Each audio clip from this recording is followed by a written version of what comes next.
गोजोन हामलायनायजों लोगोसे नोंथांमोनखौ गोदान खौराङाव बरायबाय। अन्नानै नोंथांमोना बे रादाबखौ जोबजासे नायलां।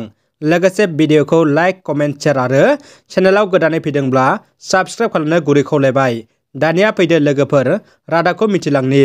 गिबि खौराङाव दङ रुपुहि दख'रा दुलाराय बर' फरायसा आफादनि बानजायनायाव 2022 मायथाइनि एसएसएलसी आरो एचएस आनजादाव सेथि थाखोआव उथ्रिसारनो हानाय फरायसाफोरखौ बरायनायजों लोगोसे केरियार काउन्सिलिं हाबाफारिया मोजाङैनो खुंफुंजायो। बे हाबाफारियाव गाहाय आलासि महरै बाहागो लायो बिटिसि, आसाम आरो भारत सरकारनिफ्राय साबसिन फोरोंगिरि बान्था मोननो हानाय आरो केबि देवल कौशिक गोजौसिन गेजेरारि फरायसालिनि आयदा फोरोंगिरि मानगोनां बिनोद सरगियारि बिथाङा।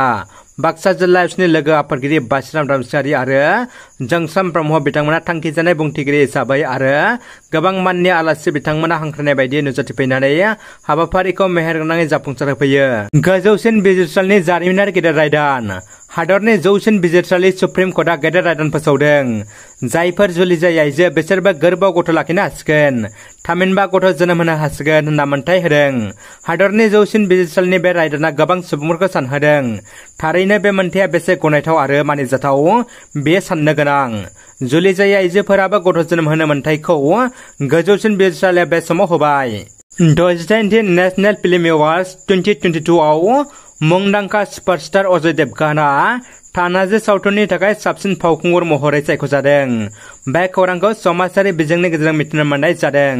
अरुणाचल प्रदेशआव साब्रै बाइक राइडारफोरनि जिउ गोमानाय दुखुथिया सुबुंफोरनि सोरगोआरि जिउमाया जाहाथे सोरगोआव जायगा मोनहैयो बिनि थाखाय बनासुर ब्रादार्स मटरसाइकेल क्लाब BBMCआ क'क्राझाराव आलारि बाथि फोजोंना दाहा फोरमायदों।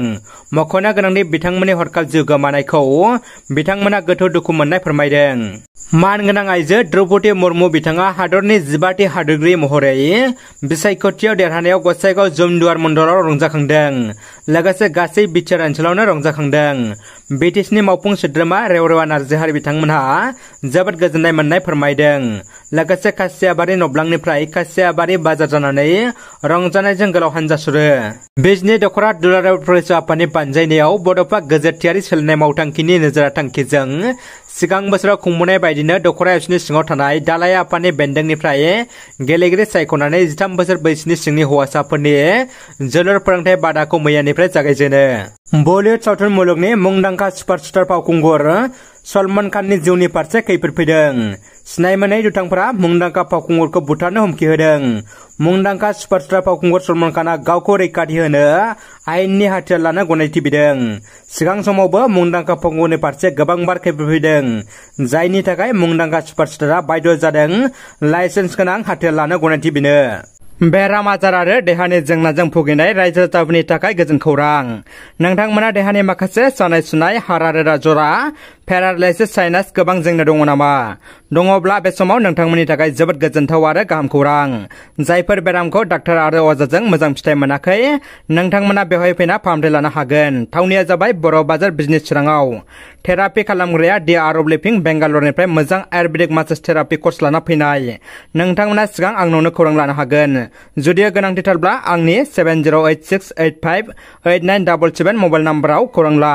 गोबां सुबुंफ्रा बेवहाय फैना मोजां फिथाय मोनगासिनो दङ। दानिया फैदो जोबथा खौराङाव। देंखोनि रिंनायजों लोगोसे पताका बेरहोनानै रंजाखांदों आदिबासि सावथुन फरायसा आफादा। तेजपुर खावैमारियाव हादोरगिरि मासिनि बिजाथि द्रौपदी मुर्मुनि देरहासारनायखौ लोब्बा लाखिनानै मादल सिफुं देंखोनि रिंनायजों लोगोसे पताका बेरहोनानै रंजाखांदों आदिबासि सावथुन फरायसा आफादा।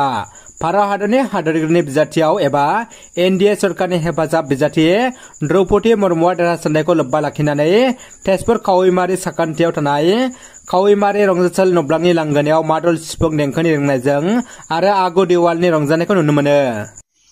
रादाबा एसेनोसै लोगोफोर। रादाबखौ जोबजासिम नायनायनि थाखाय नोंथांमोननिसिम गोजोननाय आरो साबायखर बावबाय। गोजोन्थों।